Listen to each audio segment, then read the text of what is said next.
So really, all this boils down to like morals and ethics, right? So, because people love to throw this question around. Well, is America a Christian nation? Well, where are your morals and your ethics, right? Because we can have religious tolerance, but what happens when your religion and cultural? This is cultural. This is not racist. These are cultural observations. What happens when your religion or your culture is foundational on the practices and traditions of activities and events, things that violate human and civil rights? Because that's what's on the table here. You're free to practice your religion all you want. You're free to come from whatever country you come from. But if your religion or your culture requires you to violate human and civil rights, we have a problem. Because,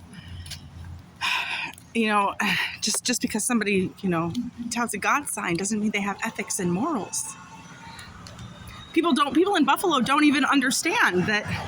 And I've made this point a few times because I was like dumbfounded. Female genital mutilation, they do that here in Buffalo? And the nurses that I was attending my anatomy and physiology courses with said, yes, they do.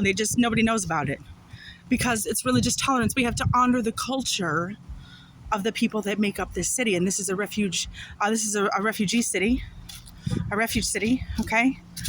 And so we have enormous populations that are from other cultures and other countries, and that's what they do.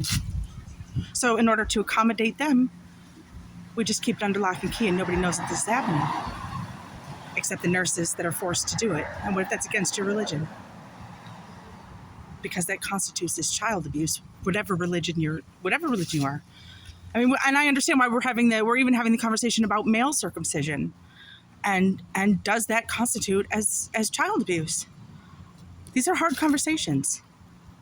But there need to be hard lines drawn on what we will and don't stand for, because this is what we end up with if we don't.